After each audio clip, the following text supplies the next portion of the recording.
Hello student, welcome back to my प्रयास class. आपका प्रयास क्लास में स्वागत है।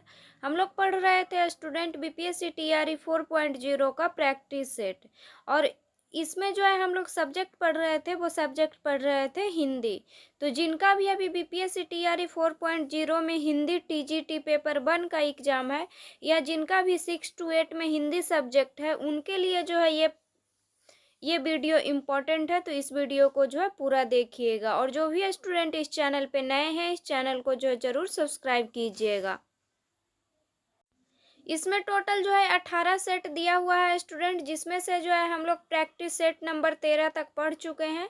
तो जो भी स्टूडेंट उसको नहीं पढ़े हैं, वो पिछले वाले वीडियो में जाके पढ़ सकते हैं। और आज जो है हम लोग पढ़ने वाले हैं स्टूडेंट, वो पढ़ेंगे प्रैक्टिस सेट नंबर 14। और प्रैक्टिस सेट नंबर 14 में जो है वही क्वेश्चन दिया हुआ है जो बीपीएससी टीआरई 2 के एग्जाम में जो है 6 to 8 में जो है क्वेश्चन पूछा गया था। तो आज जो है हम लोग प्रीवियस ईयर क्वेश्चन पढ़ने वाले हैं, और बीपीएससी टीआरई 2 का जो है हम लोग बीपीएससी टीआरई 2 हिंदी का जो है हम लोग प्रीवियस ईयर क्वेश्चन पढ़ने वाले हैं। और ये क्वेश्चन जो है 6 to 8 का जो एग्जाम हुआ था उसमें जो है पूछा गया था। तो पहले जो है हम लोग जनरल स्टडीज का क्वेश्चन पढ़ेंगे, जो जनरल स्टडीज का क्वेश्चन पूछा गया था उसको पढ़ेंगे। उसके बाद जो है हम लोग हिंदी का क्वेश्चन पढ़ेंगे। क्वेश्चन नंबर 31 जो है मैथ का क्वेश्चन है। तो जितना भी जो है मैथ का क्वेश्चन है उसका जो है हम लोग आंसर जानेंगे। तो 31 का आंसर हो जाएगा आपका ऑप्शन नंबर ई। नेक्स्ट क्वेश्चन है क्वेश्चन नंबर 32। ये भी जो है मैथ का क्वेश्चन है, तो इसका आंसर हो जाएगा option number A. Question number 33 का आंसर हो जाएगा option number B. Question number 34 का आंसर हो जाएगा option number B. Next question है क्वेश्चन नंबर 35 का आंसर हो जाएगा option number A. Question number 36 का आंसर हो जाएगा option number A. Next question है क्वेश्चन नंबर 37 का आंसर हो जाएगा option number E. Question number 38 का आंसर हो जाएगा option number C. Question number 39 जो है क्वेश्चन है स्टूडेंट, नाभिकीय रिएक्टरों में D2O का उपयोग होता है। तो नाभिकीय रिएक्टरों में D2O का उपयोग जो है कहाँ होता है, तो मंदक के रूप में होता है। तो इसका आंसर हो जाएगा option number C. Question number 40, lactic निम्नलिखित में से किससे संबंधित होता है। तो लैक्टिक जो है निम्नलिखित में से वसा अवशोषण से संबंधित होता है। तो इसका आंसर हो जाएगा option number C. Question number 41, प्रकाश संश्लेषण के अध्ययन से संबंधित वनस्पति विज्ञान की शाखा है। तो प्रकाश संश्लेषण के अध्ययन से संबंधित वनस्पति विज्ञान की शाखा जो है क्या है, तो यह है पादपकारिकी। तो इसका आंसर हो जाएगा option number C. Question number 42, एक पीढ़ी से दूसरे पीढ़ी में वंशानुगति के अध्ययन को कहते हैं। तो एक पीढ़ी से दूसरे पीढ़ी में वंशागति के अध्ययन को क्या कहते हैं, तो इसको जो है अनुवांशिकी कहते हैं। तो इसका आंसर हो जाएगा option number A. Question number 43, leguminous पौधों में नाइट्रोजन स्थिरीकरण के लिए कौन सा वर्णक आवश्यक है। तो लेग्यूमिनस पौधों में नाइट्रोजन स्थिरीकरण के लिए जो है लेग हीमोग्लोबिन आवश्यक है। तो इसका आंसर हो जाएगा option number B. Question number 44, वह एंजाइम जो हमारे मुंह में भोजन के साथ मिलता है। तो ये जो है कौन सा एंजाइम है, तो यह है एमाइलेज। तो वह एंजाइम जो हमारे मुंह में भोजन के साथ मिलता है वह एमाइलेज है। तो इसका आंसर हो जाएगा option number C. Question number 45, Al2O3 into 2SiO2 into 2H2O निम्नलिखित में से किसका रासायनिक सूत्र है।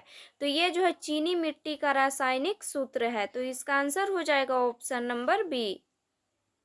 क्वेश्चन नंबर 46, वह जानवर जो मुक्तः मांस खाता है निम्नलिखित में से क्या कहलाता है।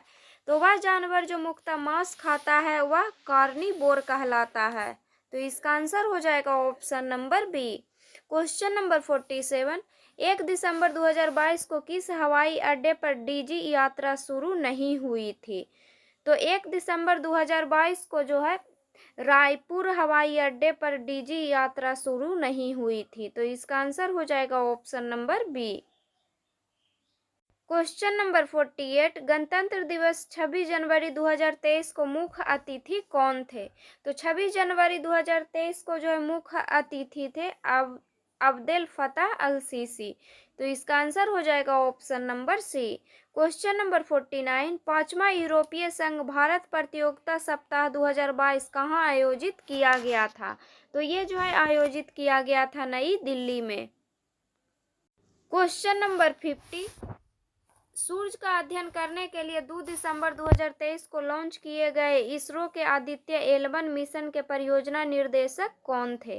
तो ये इसके जो है निर्देशक थे निगार शाह जी। तो इसका आंसर हो जाएगा option number C. Question number 51, संयुक्त राज्य अमेरिका में कौन सा राज्य विधायिका पहला राज्य बन गया जिसने दक्षिण एशियाई मूल के लोगों के लिए जाति के आधार पर भेदभाव को गैर कानूनी घोषित करने के लिए मतदान किया है, जिनका आरोप है कि उन्हें रोजगार और आवास में निष्पक्षता के लिए पारंपरिक अमेरिकी सुरक्षा उपायों से बाहर रखा गया है? तो ये जो है कौन सा राज्य है? तो ये है कैलिफोर्निया। क्वेश्चन नंबर 52, हाल ही में किस देश ने रूबेला के सफल उन्मूलन की घोषणा की है? तो रूबेला के सफल उन्मूलन की घोषणा की है भूटान ने। क्वेश्चन नंबर 53, अमेरिका द्वारा लीजन ऑफ मेरिट सम्मान किसे दिया गया? तो अमेरिका द्वारा लीजन ऑफ मेरिट सम्मान दिया गया है जनरल दलवीर सिंह सुहाग को।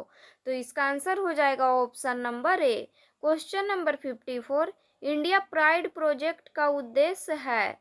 तो इंडिया प्राइड प्रोजेक्ट का उद्देश्य क्या है? तो इसका उद्देश्य है भारतीय विरासतों को वापस भारत लाना। तो इसका आंसर हो जाएगा option number C. Question number 55, निम्नलिखित में से कौन सा युवा बलित पर्वत नहीं है? तो कौन सा युवा बलित पर्वत नहीं है? तो फर्स्ट ऑप्शन में दिया हुआ है अरावली, सेकंड ऑप्शन में दिया हुआ है एंडीज, थर्ड ऑप्शन में दिया हुआ है अपलेशियन, फोर्थ ऑप्शन में दिया हुआ है उपयुक्त में से एक से अधिक और फिफ्थ ऑप्शन में दिया हुआ है उपयुक्त में से कोई नहीं। तो युवा बलित पर्वत जो है अरावली और अपलेशियन नहीं है। तो इसका आंसर हो जाएगा ऑप्शन नंबर डी, उपयुक्त में से एक से अधिक। क्वेश्चन नंबर 56, निम्नलिखित क्षेत्रों में से किसकी न्यून हिमरेखा है? तो आल्प्स क्षेत्र में जो है न्यून हिमरेखा है। तो इसका आंसर हो जाएगा option number C. Question number 57, कर्क रेखा द्वारा सर्वाधिक क्षेत्र आच्छादित है। तो कर्क रेखा द्वारा सर्वाधिक क्षेत्र जो है कौन आच्छादित है? तो ये है मालवा पठार का। तो इसका आंसर हो जाएगा option number B. Question number 58, कांटेदार जंगल नहीं पाए जाते हैं। तो कांटेदार जंगल जो है तमिलनाडु में नहीं पाए जाते हैं। तो इसका आंसर होगा option number C. Next question है, किस राज्य में सबसे अधिक लेटराइट मिट्टी है? तो मेघालय में जो है सबसे अधिक लेटराइट मिट्टी है। तो इसका आंसर हो जाएगा ऑप्शन नंबर सी।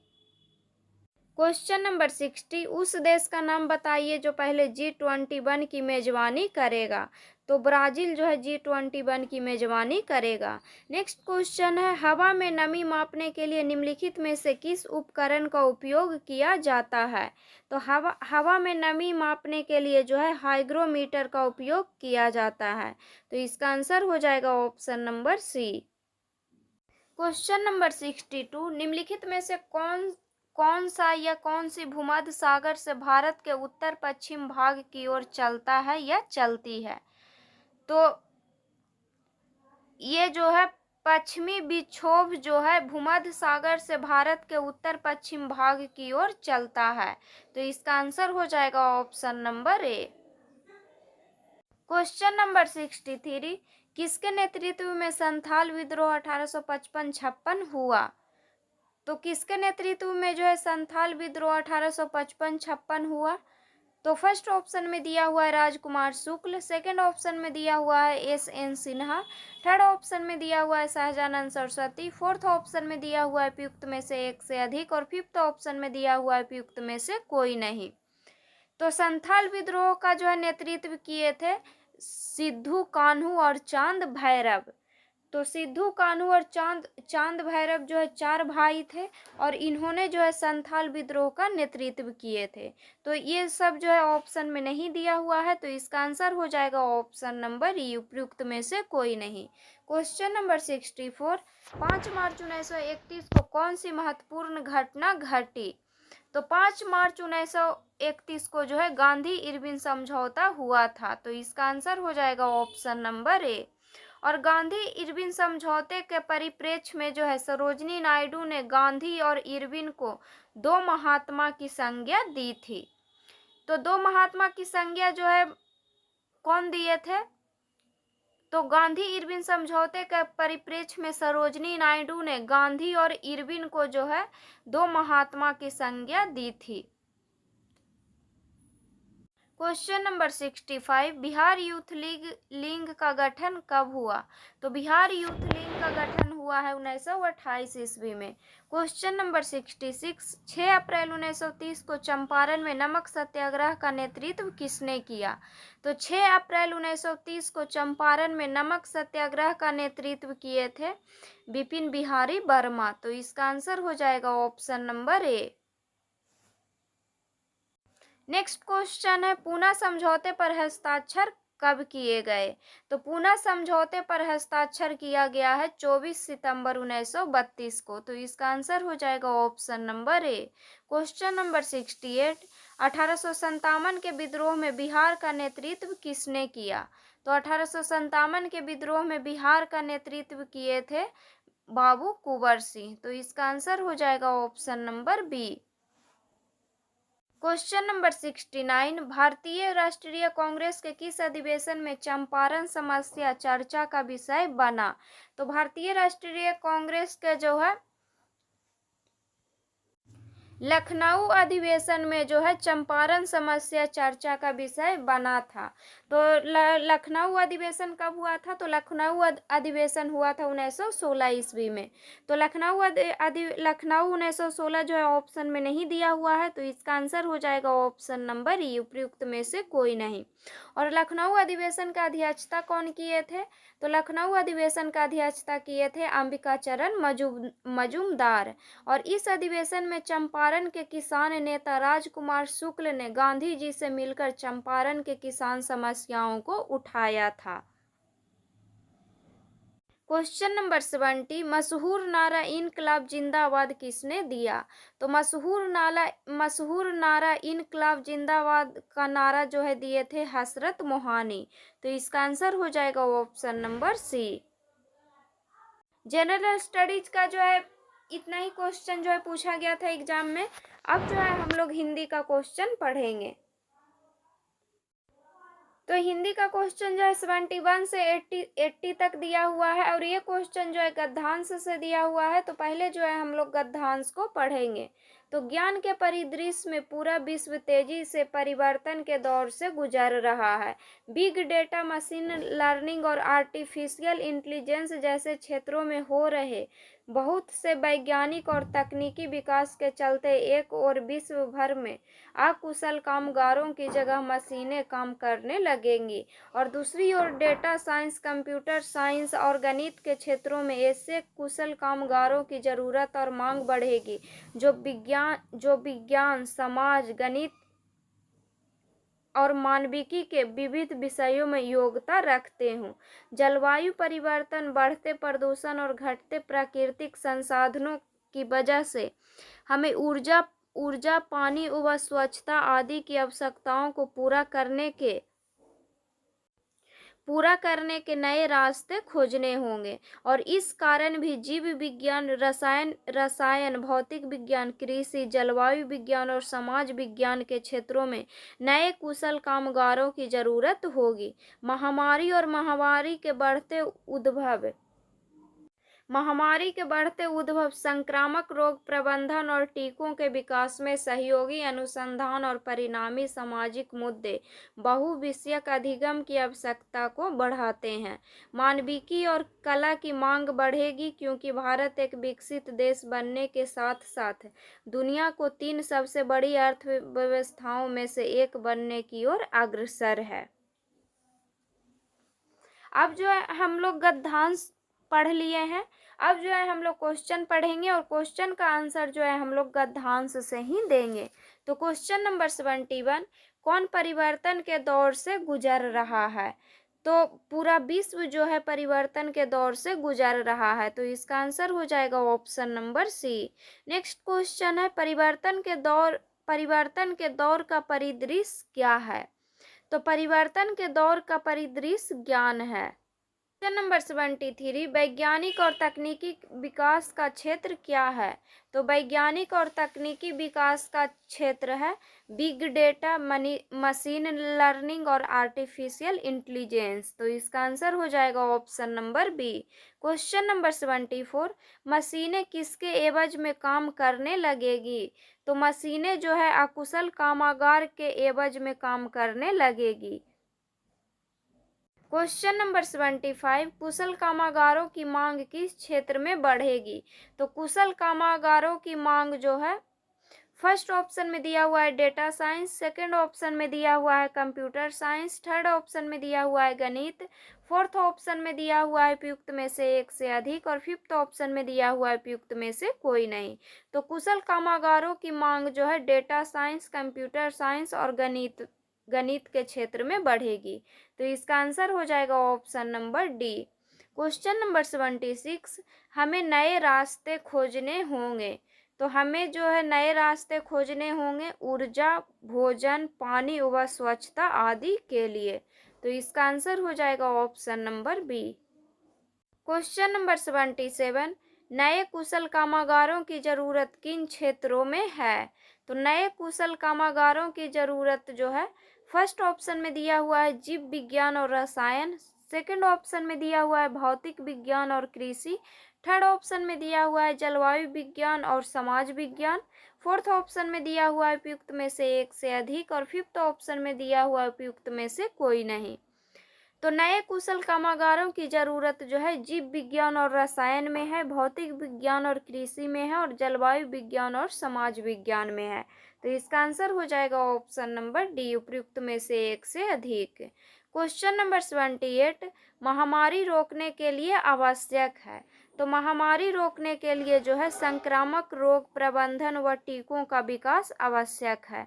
तो इसका आंसर हो जाएगा option number B.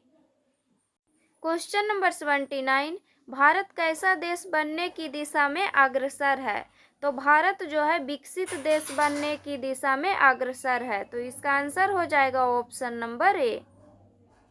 Question number 80, 3 सबसे बड़ी अर्थव्यवस्थाओं में एक बनने की ओर अग्रसर है। तो फर्स्ट ऑप्शन में दिया हुआ है भारत, सेकंड ऑप्शन में दिया हुआ है चीन, थर्ड ऑप्शन में दिया हुआ है जापान, फोर्थ ऑप्शन में दिया हुआ है उपयुक्त में से एक से अधिक और फिफ्थ ऑप्शन में दिया हुआ है उपयुक्त में से कोई नहीं।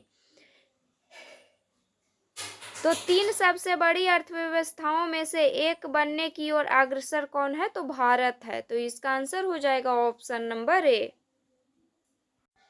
नेक्स्ट क्वेश्चन है क्वेश्चन नंबर 81 से लेकर के 85 तक दिया हुआ है और एक क्वेश्चन जो है गद्यांश से दिया हुआ है। तो पहले जो है हम लोग गद्यांश को पढ़ेंगे, उसके बाद जो है हम लोग क्वेश्चन का आंसर गद्यांश से ही देंगे। तो बंकिम चंद्र चटर्जी द्वारा संचालित बंग दर्शन मासिक पत्रिका उनके देहांत के बाद बंद हो गया था, जिसे रविंद्रनाथ टैगोर ने सन 1901 में पुनः प्रकाशित करना आरंभ किया। यह सत्य साहित्य द्वारा सामाजिक प्रगति का एक साधन तो था ही, पर रवि बाबू उसके माध्यम से राजनीतिक अन्याय के विरुद्ध भी आवाज उठाया करते थे।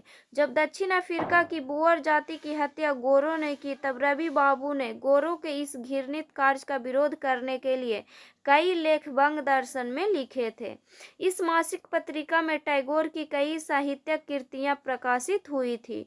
उनकी समस्त साहित्यिक कृतियों का उद्देश्य है मनुष्य का मानसिक स्तर उच्च हो और मनुष्य निम्न प्रवृत्तियों का त्याग कर समाज का उपयोगी सदस्य बने। उनकी जन गण मन अधिनायक कविता तो देश प्रेम की सच्ची अनुभूति का भंडार होने के कारण राष्ट्रगान के रूप में स्वीकार कर ली गई है। हम लोग जो है गद्यांश को पढ़ लिए हैं। अब जो है हम लोग क्वेश्चन पढ़ेंगे। तो क्वेश्चन नंबर 81, बंकिम चंद्र चटर्जी के समय बंग दर्शन पत्रिका का उद्देश्य था। तो बंकिम चंद्र चटर्जी के समय बंग दर्शन पत्रिका का उद्देश्य था सत्य साहित्य द्वारा सामाजिक प्रगति। तो इसका आंसर हो जाएगा option number C. Question number 82, Rabindranath Tagore ने अपने लेख में गोरों का विरोध कब किया। तो रविंद्रनाथ टैगोर ने अपने लेख में गोरों का विरोध जो है जब गोरों द्वारा दक्षिण अफ्रीका की बोअर जाति की हत्या की गई थी तब विरोध किया। तो इसका आंसर हो जाएगा option number A. Question number 83, Jana Gana मन अधिनायक के राष्ट्रगान बनने का कारण है। तो जन गण मन अधिनायक के राष्ट्रगान बनने का कारण क्या है। तो इसका कारण है इस कविता में व्याप्त देश प्रेम की सच्ची अनुभूति। तो इसका आंसर हो जाएगा option number B. Question number 84, Rabindranath Tagore ने बंग दर्शन पत्रिका का पुनः प्रकाशन किया। तो रविंद्रनाथ टैगोर ने बंग दर्शन पत्रिका का पुनः प्रकाशन किया। फर्स्ट ऑप्शन में दिया हुआ है सन 1901 में, सेकेंड ऑप्शन में दिया हुआ है दक्षिण अफ्रीका में बोअर जाति की हत्या होने पर, थर्ड ऑप्शन में दिया हुआ है बंकिम चंद्र चटर्जी के निधन के बाद बंग दर्शन बंद हो जाने पर, फोर्थ ऑप्शन में दिया हुआ है उपयुक्त में से एक से अधिक और फिफ्थ ऑप्शन में दिया हुआ है उपयुक्त में से कोई नहीं।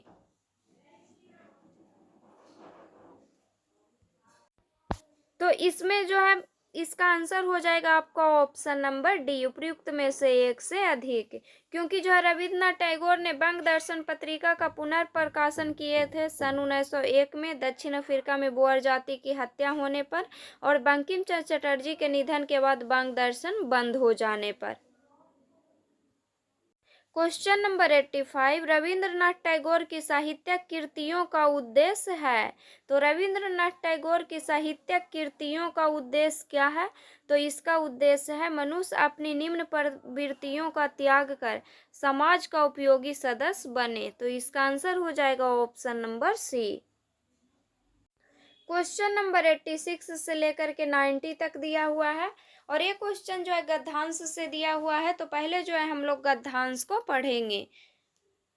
तो जिस भूमि की मिट्टी से तुम्हारा देह बना है, जिसकी गंगा का तुमने निर्मल जल पिया है और जिसके गौरव के सामने संसार का कोई देश ठहर नहीं सकता, उस पवित्र भारत भूमि में रहते हुए तुम उसके यश को उज्जवल करोगे, यह मुझे पूरी आशा है। इसके साथ ही जिस सरस्वती की कोख से तुमने दूसरा जन्म लिया है उसे मत भूलना। किसी भी काम को करते हुए सावित्री माता की उपासना से विमुख न होना। तो अब जो है हम लोग क्वेश्चन पढ़ेंगे। तो क्वेश्चन नंबर 86, किस मिट्टी से देह बनी है। तो भारत की मिट्टी से देह बनी है। क्वेश्चन नंबर 87, किसका निर्मल जल पीने का उल्लेख है। तो गंगा के निर्मल जल पीने का उल्लेख है। तो इसका आंसर हो जाएगा option number C. Question number 88, किसकी कोख से जन्म लेने की बात कही गई है। तो सरस्वती की कोख से जन्म लेने की बात कही गई है। क्वेश्चन नंबर 89, किसी भी काम को करते हुए किसकी उपासना की बात कही गई है। तो किसी भी काम को करते हुए जो है फर्स्ट ऑप्शन में दिया हुआ है गंगा, सेकंड ऑप्शन में दिया हुआ है सावित्री माता, थर्ड ऑप्शन में दिया हुआ है भारत माता, फोर्थ ऑप्शन में दिया हुआ है उपयुक्त में से एक से अधिक और फिफ्थ ऑप्शन में दिया हुआ है उपयुक्त में से कोई नहीं। तो किसी भी काम को करते हुए जो है गंगा माता की, सावित्री माता की और भारत माता की उपासना की बात कही गई है। तो इसका आंसर हो जाएगा ऑप्शन नंबर डी, उपयुक्त में से एक से अधिक। क्वेश्चन नंबर 90, लेखक ने किसके गौरव की बात कही है। तो लेखक ने जो है उस मिट्टी की गौरव की बात कही है जिससे हमारा शरीर निर्मित हुआ है। तो ये जो है मिट्टी जो है ऑप्शन में नहीं दिया हुआ है, तो इसका आंसर हो जाएगा ऑप्शन नंबर ई, उपयुक्त में से कोई नहीं। नेक्स्ट क्वेश्चन है, प्रयोग के आधार पर सर्वनाम के कुल भेद हैं। तो प्रयोग के आधार पर सर्वनाम के जो है कुल 6 भेद हैं, तो इसका आंसर हो जाएगा option number C. Question number 92, सर्वनाम का रूपांतर किस दृष्टि से होता है। तो सर्वनाम का रूपांतर जो है वचन और कारक के कारण होते हैं। तो वचन और कारक जो है कोई भी ऑप्शन में नहीं दिया हुआ है, तो इसका आंसर हो जाएगा ऑप्शन नंबर ई, उपयुक्त में से कोई नहीं।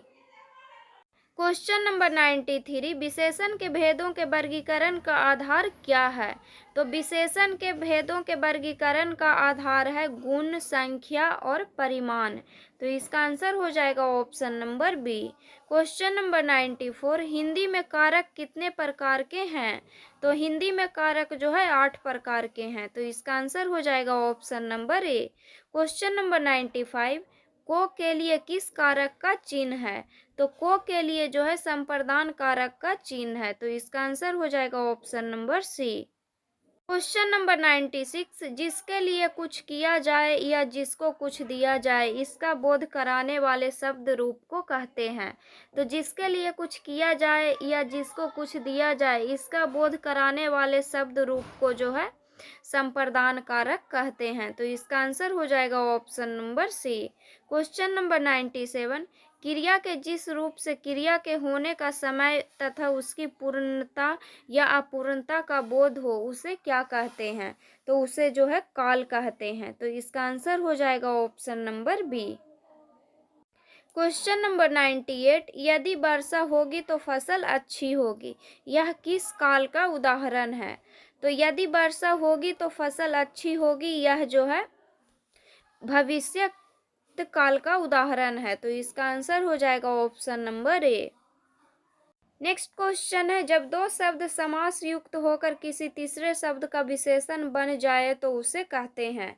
तो जब दो शब्द समास युक्त होकर किसी तीसरे शब्द का विशेषण बन जाए तो उसे तत्पुरुष समास कहते हैं, तो इसका आंसर हो जाएगा ऑप्शन नंबर ए।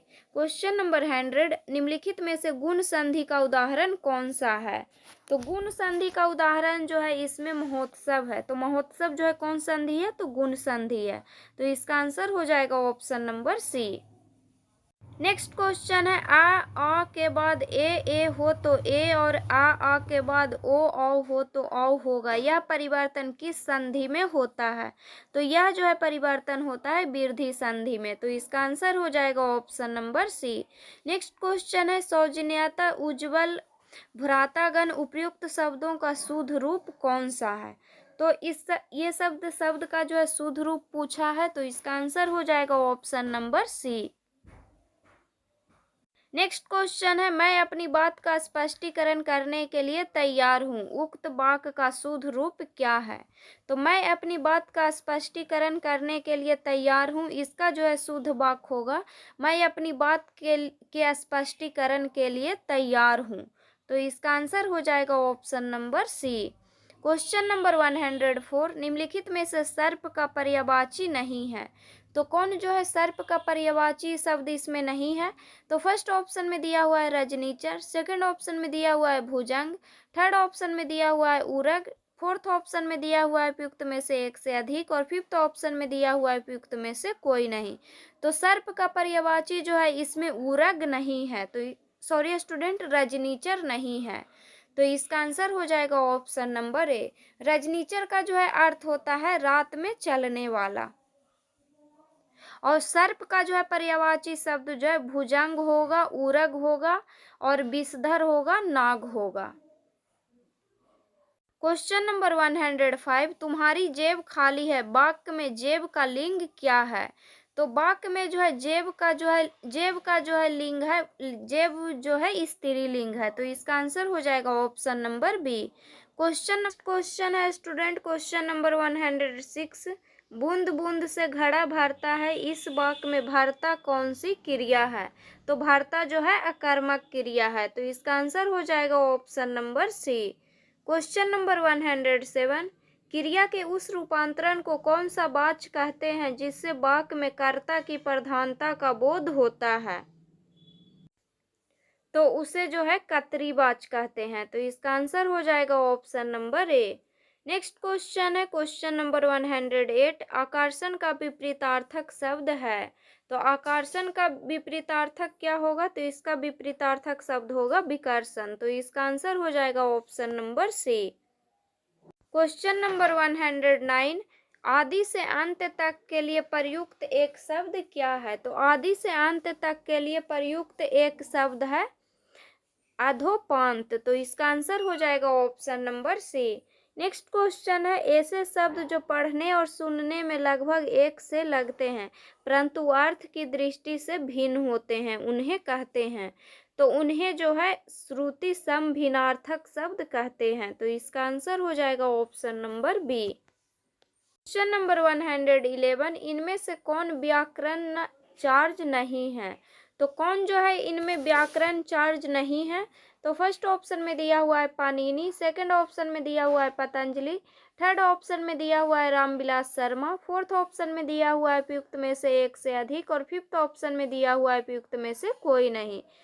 तो रामविलास शर्मा जो है व्याकरण चार्ज नहीं है। ये जो है क्या है? तो साहित्यकार हैं। तो इसका आंसर हो जाएगा option number C. Question number 112। निम्नलिखित में से कौन सा सही है? तो इसमें जो है कौन सा सही है?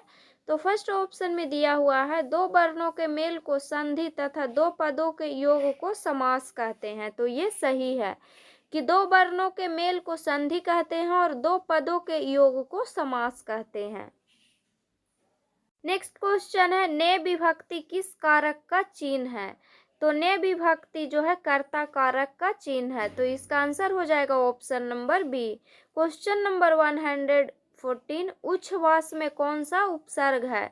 तो उच्छ्वास में जो है उत उपसर्ग है। तो इसका आंसर हो जाएगा option number B. Question number 115। किसी वाक्य में कर्ता और उसके विस्तार को कहते हैं। तो किसी वाक्य में कर्ता और उसके विस्तार को जो है उद्देश्य कहते हैं। तो इसका आंसर हो जाएगा ऑप्शन नंबर ए।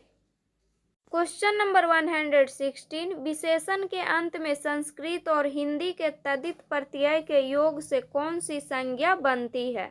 तो विशेषण के अंत में संस्कृत और हिंदी के तद्धित प्रत्यय के योग से जो है भाववाचक संज्ञा बनती है। तो इसका आंसर हो जाएगा option number A. Question number 117। दो अक्षरों के मिलने से तीसरे शब्द की रचना होती है। तो दो अक्षरों के मिलने से तीसरे शब्द की रचना होती है उसे जो है समास कहते हैं। Question number 118। ऐसे शब्दों को जो संस्कृत और प्राकृत से विकृत होकर हिंदी में आए हैं उन्हें क्या कहते हैं? तो उन्हें जो है तद्भव कहते हैं। तो इसका आंसर हो जाएगा option number C. Question number 119। कर्मधारय समास का उदाहरण है। तो इसमें जो है कर्मधारय समास का जो है कौन उदाहरण है? तो परमेश्वर जो है कर्मधारय समास है। तो इसका आंसर हो जाएगा option number C. Question number 120। अर्थ के आधार पर वाक्य के कितने भेद हैं? तो अर्थ के आधार पर वाक्य के जो है 8 भेद हैं। तो इसका आंसर हो जाएगा option number B. Question number 121। जिस वाक्य में एक से अधिक प्रधान वाक्य हो उसे कहते हैं। तो जिस वाक्य में एक से अधिक प्रधान वाक्य हो उसे जो है मिश्र वाक्य कहते हैं। Question number 122। विराम चिन्ह को कहते हैं। तो विराम चिन्ह को जो है क्या कहते हैं? तो फर्स्ट ऑप्शन में दिया हुआ है अल्प विराम, सेकंड ऑप्शन में दिया हुआ है अर्ध विराम, थर्ड ऑप्शन में दिया हुआ है संक्षेप चिन्ह, फोर्थ ऑप्शन में दिया हुआ है उपयुक्त में से एक से अधिक और फिफ्थ ऑप्शन में दिया हुआ है उपयुक्त में से कोई नहीं। तो विराम चिन्ह को जो है विराम चिन्ह का जो है अर्थ होता है ठहराव। तो इसका आंसर हो जाएगा ऑप्शन नंबर ई उपयुक्त में से कोई नहीं, क्योंकि जो है ठहराव जो है ऑप्शन में नहीं दिया हुआ है। Question number 123। अंधे के आगे रोए अपने नैन खोए का अभिप्राय है। तो अंधे के आगे रोए अपने नैन खोए मुहावरा का अर्थ क्या है? तो इसका अर्थ है अपनी बात सुनने वाला नहीं। तो इसका आंसर हो जाएगा option number A. Next question है बीती बीती बीती बातों की याद दिलाना में कौन सा मुहावरा प्रयुक्त हुआ है। तो बीती बातों की याद दिलाना, इसका जो है अर्थ क्या होता है, तो इसका अर्थ होता है गड़े मुर्दे उखाड़ना। तो इसका आंसर हो जाएगा option number B. Next question है वर्ण और अर्थ के मेल से बनते हैं। तो वर्ण और अर्थ के मेल से जो है क्या बनते हैं, तो ये जो है वाक्य बनते हैं। तो इसका आंसर हो जाएगा option number A. Question number 126, या रा ला ओवा किस तरह की ध्वनियां हैं। तो या रा ला ओवा जो है अंतस्थ ध्वनियां हैं। तो इसका आंसर हो जाएगा option number B. Next question है निम्नलिखित में से नासिक व्यंजन नहीं है। तो इसमें जो है कौन जो है नासिक व्यंजन नहीं है, तो या जो है नासिक व्यंजन नहीं है। तो इसका आंसर हो जाएगा option number A. Question number 128, Rahiman पानी राखिए बिन पानी सब सून, पानी गए न उबरे मोती मानुष चून। इस उदाहरण में कौन सी शब्द शक्ति है। तो इसमें जो है लक्षणा शब्द शक्ति है। तो इसका आंसर हो जाएगा option number B. Question number 129, मुदित महीपति मंदिर आए, सेवक सचिव सुमंत्र बुलाए। यह काव्य पंक्ति किस अलंकार का उदाहरण है। तो यह काव्य पंक्ति जो है अनुप्रास अलंकार का उदाहरण है। तो इसका आंसर हो जाएगा option number B. Question number 130, लघु और गुरु किसके अंग हैं। तो लघु और गुरु जो है छंद के अंग हैं। क्वेश्चन नंबर 131, छंद के कितने प्रमुख भेद हैं। तो छंद का जो है 5 प्रमुख भेद हैं। तो इसका आंसर हो जाएगा ऑप्शन नंबर सी।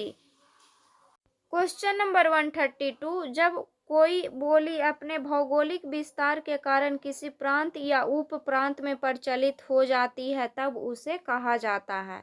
तो जब कोई बोली अपने भौगोलिक विस्तार के कारण किसी प्रांत या उप प्रांत में प्रचलित हो जाती है उसे जो है विभाषा या उपभाषा कहा जाता है। तो इसका आंसर हो जाएगा option number B. Question number 133, सरकारी स्तर पर गजटों में प्रकाशित सरकारी नियम, आदेश, अधिकार और नियुक्तियों की सूचना के प्रसंग में किसका उपयोग होता है। तो इसमें जो है अधिसूचना का उपयोग होता है। तो इसका आंसर हो जाएगा option number C. Question number 134, संक्षिप्तता, स्पष्टता और क्रमबद्धता किसके गुण हैं। तो ये जो है संक्षेपण का गुण है। तो इसका आंसर हो जाएगा option number B. Question number 135, असमंजस में मन उलझना के लिए एक शब्द क्या है।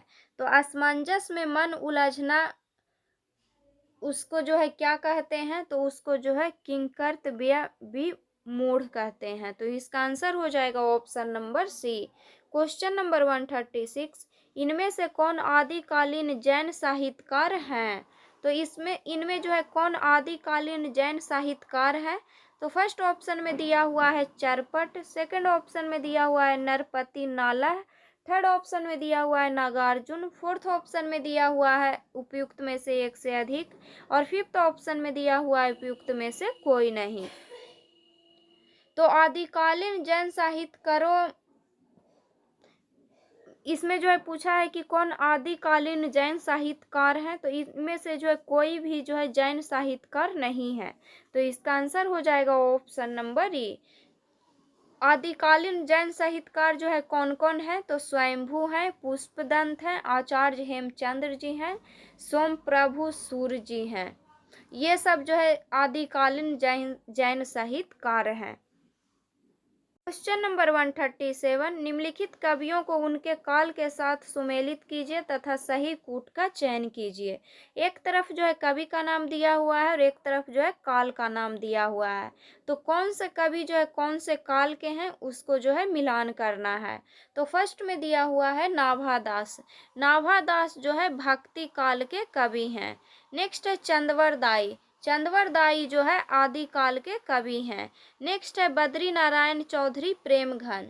बद्री नारायण चौधरी प्रेमघन जो है आदिकाल के कवि हैं।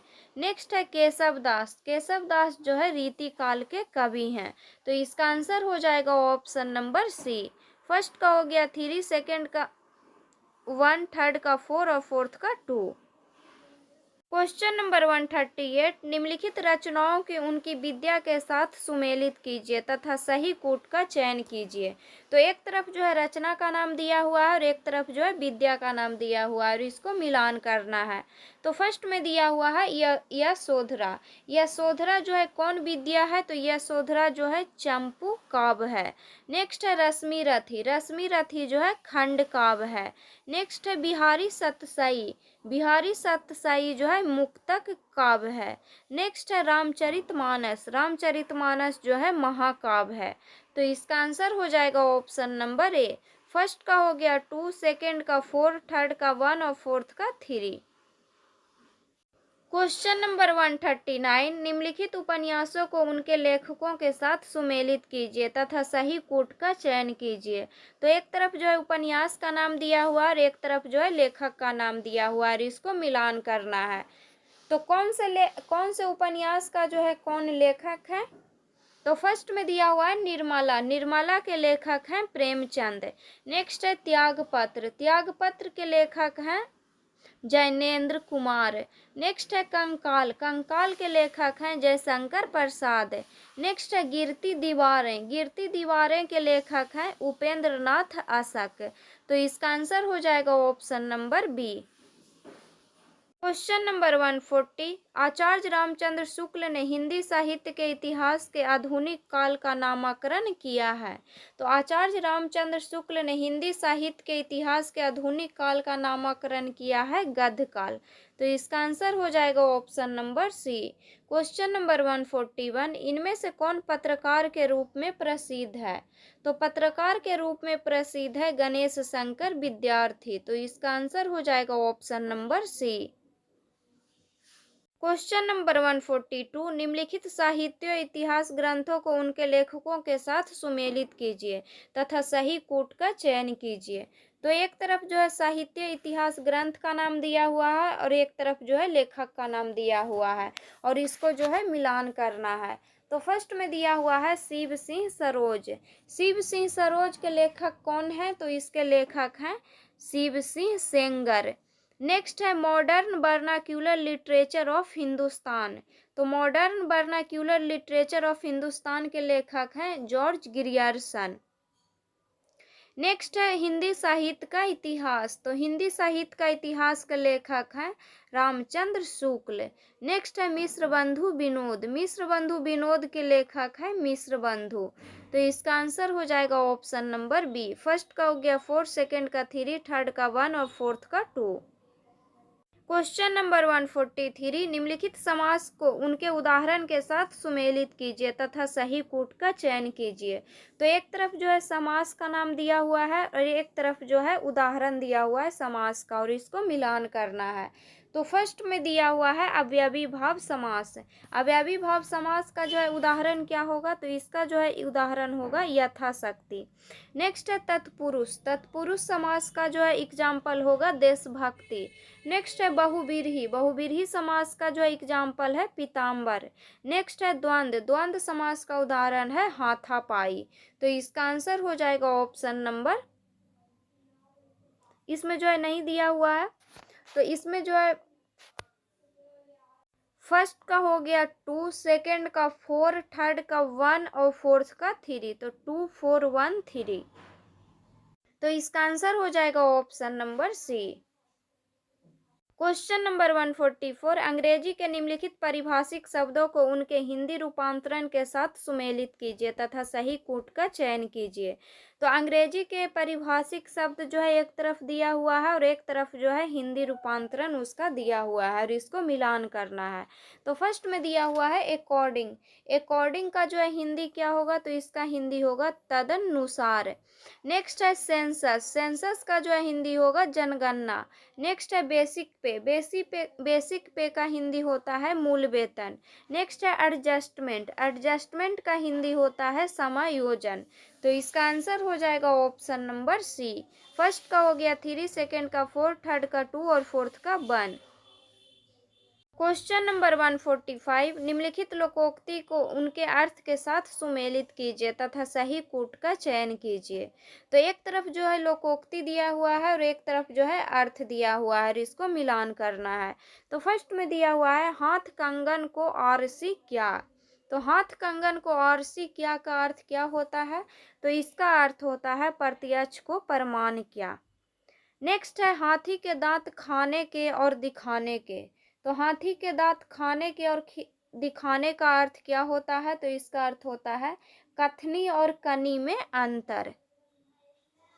नेक्स्ट है सावधान 22 पसेरी। तो सावधान 22 पसेरी का अर्थ क्या होता है? तो इसका अर्थ होता है अज्ञानी के लिए अच्छी बुरी सब चीजें एक समान। नेक्स्ट है होनहार बीरवान के होत चिकने पात। तो होनहार बीरवान के होत चिकने पात का अर्थ होता है पूत के पाप तो पालने में ही दिख जाते हैं। तो इसका आंसर हो जाएगा ऑप्शन नंबर ए। तो फर्स्ट का हो गया 2, सेकंड का 4, थर्ड का 3 और फोर्थ का 1। क्वेश्चन नंबर 146, निम्नलिखित वाक्यों को अर्थ के आधार पर वाक्य के प्रकार के साथ सुमेलित कीजिए तथा सही कूट का चयन कीजिए। तो एक तरफ जो है वाक्य दिया हुआ है और एक तरफ जो है अर्थ के आधार पर वाक्य का प्रकार दिया हुआ है और इसको मिलान करना है। तो फर्स्ट में दिया हुआ है हम खा चुके। हम खा चुके जो है कौन सा वाक्य है? तो ये जो है विधिवाचक वाक्य है। नेक्स्ट है उसने नहीं खाया। उसने नहीं खाया जो है कौन सा वाक्य है? तो ये जो है निषेधवाचक वाक्य है। नेक्स्ट है क्या तुम खा रहे हो। क्या तुम खा रहे हो कौन सा वाक्य है? तो ये जो है प्रश्नवाचक वाक्य है। नेक्स्ट है तुम खाओ। तुम खाओ जो है कौन सा वाक्य है? तो ये जो है आज्ञावाचक वाक्य है। तो इसका आंसर हो जाएगा ऑप्शन नंबर ए। फर्स्ट का हो गया 2, सेकंड का 4, थर्ड का 1 और फोर्थ का 3। क्वेश्चन नंबर 147, शाब्दी व्यंजन कहाँ होती है? तो शाब्दी व्यंजन जो है जहाँ अनेकार्थ शब्द का प्रयोग होता है वहाँ शाब्दी व्यंजन होती है। तो इसका आंसर हो जाएगा option number B. Question number 148, नील परिधान बीच सुकुमार खुल रहा मृदुल अधखुला अंग खिला हो ज्यों बिजली का फूल मेघवन बीच गुलाबी रंग। उपयुक्त पदधांश में कौन सा अलंकार है? तो इसमें जो है उत्प्रेक्षा अलंकार है। तो इसका आंसर हो जाएगा option number B. Question number 149, दिवस का अवसान समीप था गगन था कुछ लोहित हो चला तरु शिखा पर थी अब राजती कमलनी कुल बल्लभ की प्रभा। उपयुक्त पदधांश में कौन सा छंद है? तो इसमें जो है द्रुत विलंबित छंद है। तो इसका आंसर हो जाएगा option number A. Question number 150, विभाव क्या है? तो विभाव जो है विभाव अस्थाई भाव है। तो इसका आंसर हो जाएगा ऑप्शन नंबर बी। तो बीपीएससी टीआरई 2 में जो है 6 to 8 में जो है हिंदी में जो है इतना ही क्वेश्चन पूछा गया था। तो उसको जो है हम लोग पढ़ चुके हैं। नेक्स्ट वीडियो में जो है हम लोग नेक्स्ट प्रैक्टिस सेट को पढ़ेंगे। तो अगर वीडियो अच्छा लगे तो वीडियो को लाइक कीजिएगा, शेयर कीजिएगा और चैनल को सब्सक्राइब कीजिएगा। और जो भी स्टूडेंट इस चैनल पे नए हैं इस चैनल को जो है ज़रूर सब्सक्राइब कीजिएगा।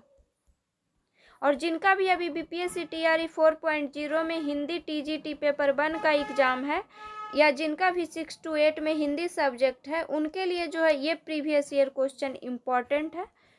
तो इसको जितना हो सके उतना प्रिवीजन कीजिएगा।